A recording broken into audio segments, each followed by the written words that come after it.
بات آپ کو سنانا چاہتا ہوں، جس کو اتنے پروٹوکول دیے ہیں نا، ان کو ایک مسجد میں امامت ملی اور مسجد میں نماز کے لیے انہوں نے ذرا لمبی صورت پڑھا دی اور پیچھے سے کوئی دیہاتی بندہ تھکا ہوا تھا، اس نے نماز اپنی پوری کی اور سیدھا حضور کی بارگاہ میں شکایت لے آیا، ہمارے امام صاحب لمبی نماز پڑھاتے ہیں، ہم تھک ہار کر آتے ہیں اور وہ اتنی لمبی نماز پڑھاتے ہیں کہ میں پھر مزید تھک جاتا ہوں۔ حضور ان سے کہہ دیجئے ذرا چھوٹی صورتیں پڑھ لیا کرے۔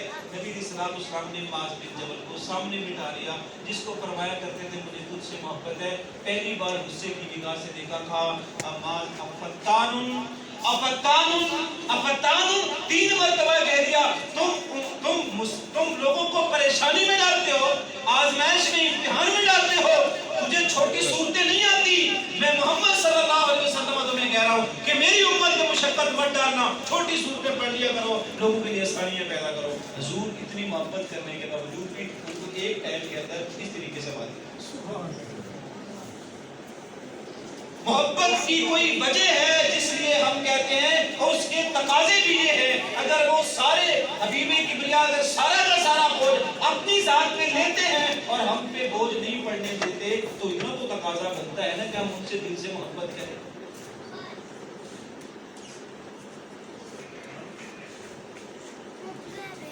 ہم اب بات کو نا آخر میں سمیٹنے کی کوشش کرتے ہیں ایک اور طرح سے، تاکہ آپ کو اندازہ ہو کہ محبت کرنے کی بھی کوئی وجہ ہوگی۔ شاید پتہ نہیں میں آپ کی امیدوں پر اس طرح سے سمجھا پاؤں کہ نہ سمجھا پاؤں۔ یہ جب میں شروع میں پڑھتا تھا، اب بھی پڑھتا ہوں، طالب علم ہوں، واقعی پڑھتا ہوں، ایسا نہیں کہ میں وہ آج چیز سے آپ کو کہہ رہا ہوں کہ میں طالب علم، واقعی پڑھتا ہوں۔ تو ہوا کچھ اس طرح کہ مجھے علم ترى کیف فعل ربک باصحاب الفیل، وہ جب پہلی بار پڑھو اس میں اللہ تعالیٰ جب فرماتے ہیں کہ میرے حبیب آپ نے دیکھا نہیں ہے میں نے وہ حاجی والوں کے ساتھ کیا کیا ہے، علم یجعل کیدہم فی تضلیل، کہ میں نے تو ان کی بڑی خفیہ تدبیر کو میں نے ناکام کر دیا۔ اچھا میں سوچتا تھا یار وہ تو آپ سے بھی میں پوچھوں نا، آپ بھی گئے آگے اعلان کے، وہ تو بیت اللہ ٹھانے آئے تھے، جبکہ اللہ کیا فرما رہے ہیں، کوئی خفیہ تدبیر ان کی تھی۔ اگر وہ خفیہ تدبیر تھی تو آپ اندازہ کریں، وہ تو بیت اللہ اعلان ڈھانے کے لیے آ رہے تھے، تو پھر خفیہ کیا تدبیر تھی؟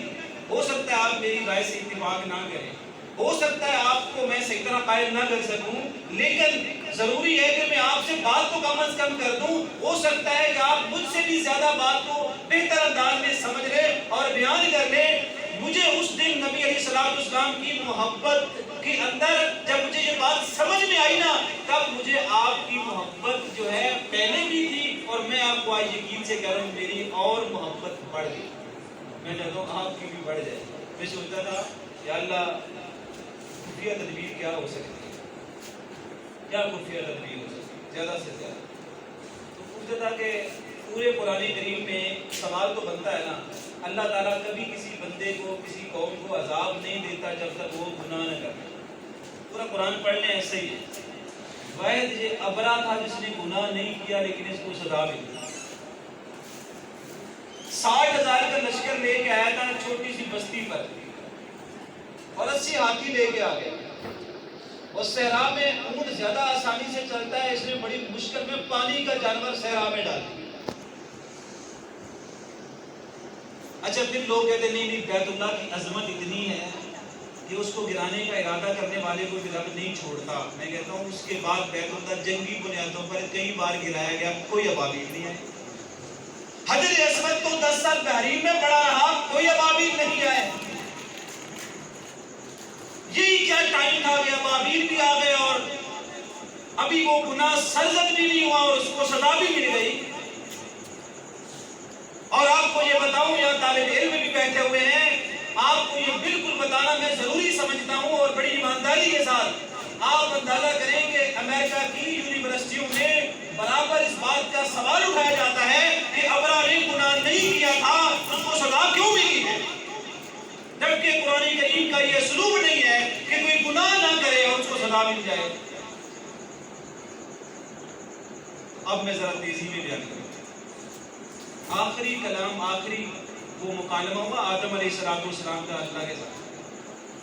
اس مکالمے میں بات یہ ہو رہی تھی کہ آپ زمین پہ چلے جائیں فَإِمَّا يَأْتِيَنَّكُم مِّنِّي هُدًى فَمَن تَبِعَ هُدَايَ فَلَا خَوْفٌ عَلَيْهِمْ وَلَا هُمْ.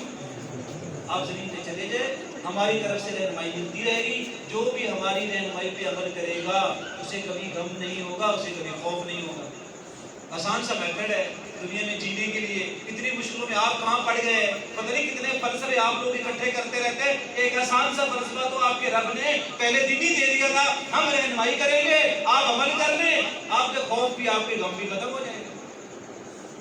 آپ اپنے غم کو ختم کرنے کے لیے 10 غم تو اور لیے بڑھتے. شیطان نے کہا ان کو تو غم کا متابع مل گیا اور مجھے لعنتوں کا ڈھیر مل گیا اور میں نیچے لعنتیں لے کے جاؤں گا اور ان کو بعد ازاں بھی رہنمائی ملتی رہے گی. خدا اتنا وعدوں میں سچا ہے. قابیل حابیل زمین پر جب تھے تو آپ نے کبھی غور و فکر کیا؟ شیطان نے سوچا میں ان انسانوں کی نسل کو بڑھنے نہیں دوں گا, انسانوں کی نسل کو میں بڑھنے نہیں دوں گا. سو اس نے پہلے دن سے ہی یہ جنگ شروع کروائی اور قابیل نے آخر آ کے حابیل کو قتل کر دیا. میں کہتا ہوں پہلا انسان بھی کبھی موت نہیں مر سکا. اور اس نے جب قابیل کو قتل کروایا اسے لگتا تھا یہاں سے انسانیت کا تو معاملہ ہی تمام ہو جائے گا, نسل کہاں سے بڑھے گی. اللہ تعالیٰ بڑھانے والا ہے. اللہ نے نسل کو بڑھا دیا. اس نے سوچا ایسے بھی کام نہیں کرنا. ان کے اور ان کی ہدایت کے درمیان کچھ رکاوٹ ڈالنا شیطان نے ضروری سمجھا کہ انسانوں کو ہدایت نہیں ملنی چاہیے. تو اس نے نوح علیہ السلام کی قوم میں آ کے بت پرستی کا وہ معاملہ کھڑا کر دیا کہ لوگوں کی ساری ارادے کس کے ساتھ ہو گئے, بتوں کے ساتھ. وہ ڈھیر سارے بتوں کے پیچھے لگ گئے. لیکن جب سیلاب آیا سارے بت رہ گئے, چند نیک بندے. یہ ذرا میں تیزی میں بیان کر رہا ہوں لیکن سمجھ آ جائے. اس نے سوچا یہاں سے بھی فیل ہو گیا. اب یہاں سے فیل ہوا نا, اس نے سوچا کرنا یہ چاہیے کہ یہ جو نبی آتے ہیں, یہ جو نبی آتے ہیں, اگر ان نبیوں کو ہم کیسا کر لیں کہ یہ کہیں پیدا ہی نہ ہو, یہ کوئی پیدا ہی نہ ہو. تھوڑا سا اشارہ کرتا ہوں, ابراہیم علیہ السلام کی سیرت میں پڑھیں گے نا, وہاں پر بھی پوری کوشش کی گئی شیطان کی طرف سے کہ وہ جو نبوت اور رسالت کا سلسلہ ہے نا کہیں وہ نہ جاری ہو جائے, اور بڑے معاملے کیے لیکن کتنی ابراہیم علیہ السلام پیدا. اس کے بعد سمجھ ایسے نہیں کام نہیں. ہم ایسا کرتے ہیں, یہ جو حسب و نسب ہے نا, انبیاء کا حسب و نسب ہے, اسے کرپٹ کر دیتے ہیں. کرپٹ کا مطلب کیا ہے؟ اللہ معاف کرے کہ جہاں اس کا حق ہے اس کو وہاں نہ کرے. یہ ایسی جگہ پہ پانی بہا دے جہاں اس کا حق نہ ہو, تو لطفہ کرپٹ ہو گیا تو میرا کام تو ہو جائے گا. اب آپ ذرا غور کیجئے گا, سورۃ یوسف کو آج ذرا دین سے لے کے سوچئے گا کہ زلیخا کو اور بندہ کوئی نہیں ملا. شیطان نے سارے راستے برقرار رکھے اور پوری کوشش کی کسی طرح سے یوسف علیہ السلام کا کردار ایسا میں لمبی بات نہیں کر سکتا. بظاہر بھی لگتا تھا اس انسان میں خیر ہے, اور اس نے سوچا اس خیر والے کو تو کسی کرپٹ لطفہ کروا دے. اس نے پوری کوشش کی اور کتنا قریب لے کے چلا گیا تھا. اللہ تعالیٰ فرماتے ہیں اگر وہ کوئی دلیل نہ دیکھتے تو معاملہ تو کیا سے کیا ہوتا. اللہ تعالیٰ نے دروازوں کو ہاتھ لگائے بغیر سارے دروازے کھول دیے اور بری گردِ شیطان ایک بار پھر ہار گیا.